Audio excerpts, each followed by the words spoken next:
बेंद्रे पाटील परिवार विखे पाटील परिवाराशी कायम एकनिष्ठ राहिला.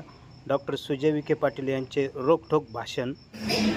अण्णा पाटलांनी अतिशय मेहनतीने स्वकष्टाने हे सगळे व्यवसाय, एक परिवार, एक कुटुंब आणि फार कमी भागांमध्ये असं एक परिवार एकजूट पाहायला मिळतो आणि अण्णा पाटलांनी तो टिकून धरला आणि प्रत्येकाला आपल्या उपजीविकेचं साधन निर्माण करून दिलं. आणि असा कष्टाचा माणूस आम्हाला कार्यकर्ता म्हणून कित्येक वर्ष झाले, तर मलाही आठवत नाही, लाभला. हे आम्ही आमचं भाग्य समजतो की अशा प्रकारे हे जुने जे कार्यकर्ते होते, काकासाहेब असतील, सगळेच शंकरराव तुकाराम पाटील, हे सगळे, नांदू शेठ पण त्याच्यामध्ये जातात. ते वयाने दिसत नसतील पण त्यांचा आत्ताच 65वाचा काही कार्यक्रम झाला. हे जुने लोकांमध्ये एक वेगळी ऊर्जा होती. आज राजकीय परिस्थिती बदलली, आज गोष्टी बदलल्या. आज एकतर्फ राजकारण दिसायला लागलं, किंवा दिसतं तरी आहे तसं. आतमधून कुरवड्या करतात लोक, पण त्यांना बंदोबस्त करू आपण. पण सध्या तरी राजकारण असं दिसतंय. पण हे त्या काळातले लोक आहेत जेव्हा मारामाऱ्या व्हायच्या, जेव्हा बूथवर दडपशाही असायची, त्या काळात लाठ्या खाल्ल्या, काठ्या खाल्ल्या. आणि असे कार्यकर्ते भविष्य कालावधीमध्ये राजकारणात आता तयार होणे नाही, ही वास्तविकता आहे. बरेचसे लोक जुने झालेत, बरेचसे लोक थांबून घेतलंय, बरेचसे लोकांचे कोणाचे गुडघे दुखत आहेत, कोणाचं छातीमध्ये 2 स्टेंट आलेत, कोणाच्या खुबा बदललाय, कोणाचं काय झालंय. आणि आता बऱ्यापैकी शांतता जुन्या लोकांमध्ये झालेली आहे. आणि म्हणून माझं नेहमी संकल्पना राहिली की जसं गाडीला सर्व्हिसिंग करण्यासाठी आपण शोरूम उघडतो, तसं कार्यकर्त्याची सर्व्हिसिंग करण्यासाठी काहीतरी उघडलं गेलं पाहिजे. ते तर आता मी आणि नंदू शेठ अभ्यास करू की नेमकी कोणतं सेंटर आपल्याला उभं करताय.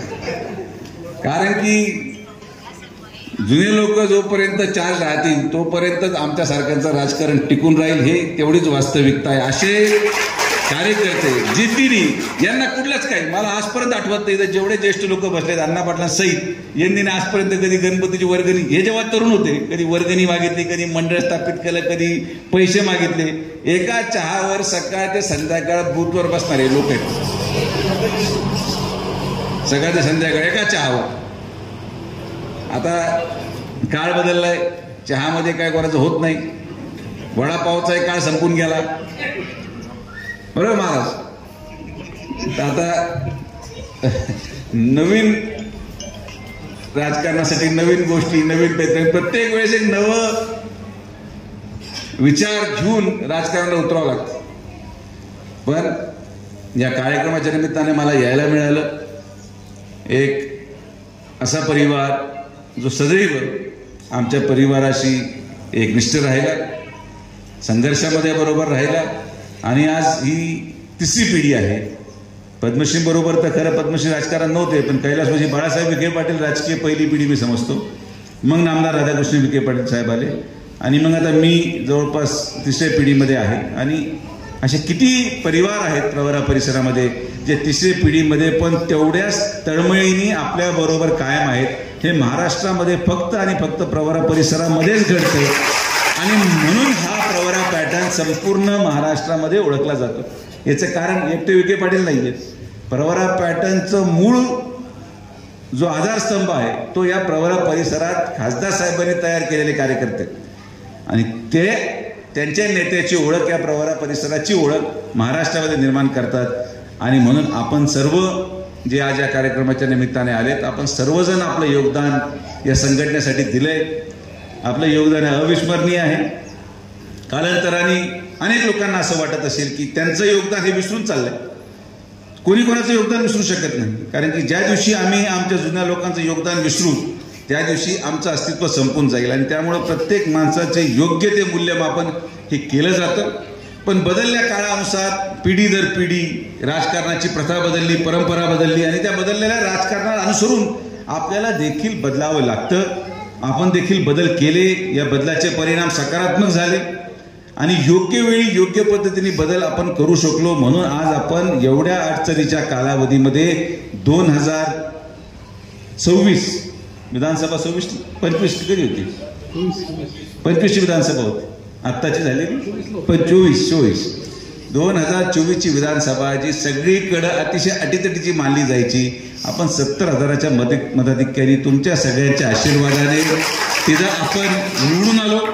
आणि मला असं वाटतं की परत एकदा एवढा वाईट काळ येऊ नये यासाठी कालांतराने बदल करावे लागतात. गाव बाबळेश्वर हे आपला बालेकिल्ला नेहमी राहिलाय. छोटे छोटे वाद होत राहतात, वाद कमीत कमी घालायचा प्रयत्न करा. आता प्रॉब्लेम असा झाला आहे की प्रत्येक जणाला राजकीय महत्त्वाकांक्षा आलेली आहे.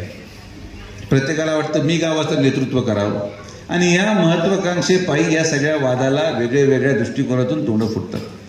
हे झालेले वादाला ना डोकं असतं ना पाय असतात. काही जी प्रथा किंवा जी परंपरा वर्ष गावामध्ये चालत आलेल्या आहेत त्या देखील आपण आज गावामध्ये वाद घालून जर गावाच्या प्रश्नांपासून लांब जात असू तर ते संयुक्तिक नाही असं माझं व्यक्तिशः मत आहे. आजही बाबळेश्वरच्या 300 लोकांना आपल्याला घरकुलसाठी जागा नाही हा प्रश्न महत्वाचा. आजही बाबळेश्वरला आपण स्वच्छ प्यायला 24 तास पाणी देऊ शकत नाही ही व्यथा आपली आहे. हे सगळे प्रश्न सुटले पाहिजे. या प्रश्नासाठी आपण लढलं पाहिजे, या प्रश्नासाठी आपण झगडलं पाहिजे, या प्रश्नासाठी युवकांनी काम करावं ही अपेक्षा. हे रोज पोलीस स्टेशनला बसायचं आणि हा याच्यावर त्याच्या बोकंडी घातला ना हा त्याच्या बोकंडी घातला हे आपल्याला पटत नाही. तुम्हाला करायचंय करा, काय हरकत नाही, मी तुमच्याबरोबरच आहे. काठी घेऊन हाणणाऱ्याच्या बरोबर मी असतो, ज्याचं रक्त निघालं त्याच्याबरोबर मीच असतो, दुसरं कोण येत. मला सगळेच सांभाळावं लागतं, भांडणं मिटावे लागतात आणि सगळ्यांनी संयमाची भूमिका घ्यावी.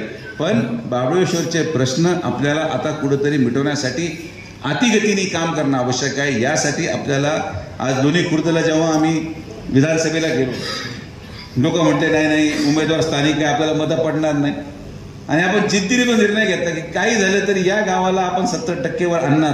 प्रत्येक गल्लीमध्ये गेलो, प्रत्येक गावामध्ये गेलो, प्रश्न समजून घेतले.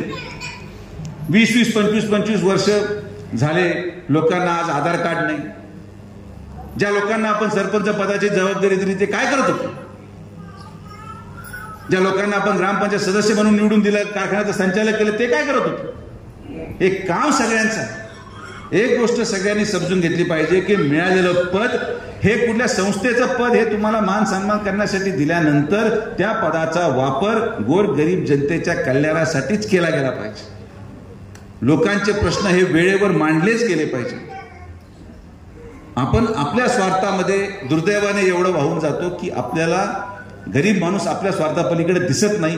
हे प्रवरा परिसरामध्ये होता कामा नये. यासाठी प्रत्येक कार्यकर्त्यांनी भविष्यामध्ये काम करावं. आणि एकदा हे सगळे प्रश्न संपल्यानंतर भांडा कोण नवी पोलीस चौकी काढून देतो मी इथं काय टेन्शन घेतंय काय शंकरपट.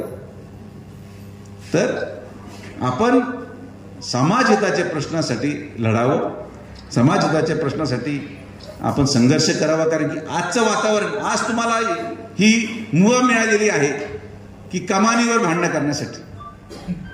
ही मुभा आहे का? कारण की आपण आपल्या कष्टाने हा विरोध सगळ्यांनी मिळून जुन्या काळाने लोकांनी त्याग केला म्हणून हा संघर्ष आज संपला. तो संघर्ष असतो तर कमान पुढे लागली त्याला वेळ नसायचा, रोजच भांडं असायचे कार्यकर्त्याचे, यांनी याला मारलं का दुसरं त्याला मारायचा, त्याच्यामध्ये आपला वेळ जायचा. पण आज दुर्दैवाने काय झालंय, विरोध संपल्यामुळे किंवा सत्ता आल्यामुळे त्या सत्तेचा विपरीत परिणाम आपल्या गावामध्ये व्हायला लागला. कारण की आपल्याला आता बाकीच्या गोष्टींमध्ये लक्ष द्यायला लागलं. आज निळवंड्याचं पाणी आपण बाबळेश्वरमध्ये इतक्या कष्टाने आणलं, ज्या भागामध्ये पाणी नव्हतं ते पाणी नामदार साहेबांच्या माध्यमातून आणलं. त्याची जनजागृती समाजामध्ये झाली पाहिजे, लोकांमध्ये खरंच जावं. लोकांचे प्रचंड प्रश्न आहेत. सामाजिक सुरक्षतेच्या पलीकडं माणुसकी म्हणून जो परिसर वाढवला तो परिसर तसाच टिकला पाहिजे म्हणून तो प्रवरा परिसर आहे. ही कैलासवासी बाळासाहेब विखे पाटलांनी बनवलेला परिवार तुटता कामा नये ही त्या परिवाराच्या प्रत्येक सदस्याची जबाबदारी. आणि तेवढंच जर कोणी आपल्या माता भगिनींचं अपमान करत असेल तर त्याचा बंदोबस्त पण तेवढाच केला पाहिजे. हे पण तुम्हाला पूर्ण मुभा आहे. यात शंका नाही. गुन्हेगार प्रवृत्तीचे लोक, सामाजिक शांतता भंग करणारे लोक यांचा बंदोबस्त वेळेवर झाला पाहिजे. त्या बाबतीत तुम्हाला पूर्ण सूट आहे, बाकी मी पाहून घेईल सगळं. पण सामाजिक प्रश्नांच्या पलीकडे जाऊन आपण गावाचे प्रश्न, गावाच्या हिताकडे लक्ष ठेवावं ही माझी आपल्या सगळ्यांना विनंती आहे. काळ बदलायला वेळ लागत नाही, काळ आपल्या हातात नसतो. आज आपले चांगले दिवस आहे म्हणून आपण विसरून जायचं आणि मजा करायची. आज आपल्याला ती मुभा मिळाली की आपण प्रश्नांवर, वेगळ्या प्रश्नांवर आज वाद घालतो. या मुभेचा फायदा कदाचित त्याचा विपरीत परिणाम भविष्य कालावधीमध्ये होईल. मी जेव्हा लोकसभेला पडलो तेव्हा अनेक लोक म्हटले की हा मुलगा संपला, हे परिवार संपला. 3 महिन्यामध्ये परिस्थिती बदलली, 3 महिन्यामध्ये. आणि जेव्हा तो माणूस त्या परिस्थितीमध्ये जातो ना तेव्हा त्याला कळतं त्या परिस्थितीचं महत्व काय आहे. पराभव झाल्यानंतर मला विजयाचं महत्व कळालं. पराभूत झाल्यानंतर मला कळलं की विजय आणि सत्तेची किंमत काय असते. आणि जेव्हा आज 3 महिन्याच्या मेहनतीनंतर तुमच्या आशीर्वादाने ती सत्ता मिळाली तर त्या सत्तेचा वापर फक्त आणि फक्त जनकल्याणासाठीच करावा एवढाच प्रयत्न आमदार राधाकृष्ण विखे पाटील साहेबांचा आहे, तो आपण करतो. आणि तुमचे आशीर्वाद आहे, तुमचा प्रयत्न आहे की आज तुमच्या आशीर्वादामुळे आपण जलसंपदा मंत्री पण झालो. 1 महिन्यानंतर आपण प्रवरेच्या आपल्या या कारखान्याच्या कार्यक्षेत्राच्या कालव्यांच्या आणि चाऱ्या दुरुस्तीसाठी माननीय नामदार साहेबांच्या माध्यमातून 150 कोटी रुपये मंजूर करून प्रत्येक प्रवरेची चारी दुरुस्त होणार आणि शेतकऱ्याला वेळेवर त्याचं पाणी मिळणार, हे काम आपण हाती घेतले. आज तुमच्या आशीर्वादाने आज महाराष्ट्रामध्ये सगळ्यात कठीण आणि जटिल प्रश्न मराठा आरक्षणाचा त्याचा समितीचा अध्यक्ष नामदार साहेबांची निवड केली आणि नामदार साहेब आणि माननीय मुख्यमंत्र्यांच्या नेतृत्वाखाली आपण तो प्रश्न अतिशय गंभीर हाताळण्याचा प्रयत्न करतोय. सकारात्मक तोडगा आज उद्यामध्ये निघावा अशी अपेक्षा समाजाची आहे आणि आपण समाजाबरोबरच आहोत. कोणी समाजाच्या विरोधात नाही. समाजाला न्याय मिळावा, समाजाला अनेक वर्षाची असलेली मागणी मिळावी, या सगळ्या गोष्टींसाठी सगळे धडपडतायत. आपली तीच भावना आहे, आपणही समाजाबरोबर आहोत आणि मला पूर्ण विश्वास आहे की माननीय मुख्यमंत्री देवेंद्र फडणवीस साहेबांच्या नेतृत्वाखाली हा प्रश्न लवकरात लवकर सुटेल. आणि त्यामुळं जे लोक आज अनेक गावांमध्ये, मी कोल्हारमध्ये पाहिलं, मी महाबळेश्वरमध्ये पाहिलं, मी काय इतर गावांमध्ये पाहिलं, तुम्हाला समाजाला मदत करायची बिंदास करा, ती केलीच पाहिजे, पण त्यासाठी व्हिडिओ काढायची आवश्यकता नाही. प्रवरा न्यूजच्या अशा नवनवीन घडामोडी जाणून घेण्यासाठी प्रवरा न्यूज चॅनलला सबस्क्राईब करा. प्रवरा न्यूजसाठी पत्रकार विजय बोडखे, प्रवरा परिसर.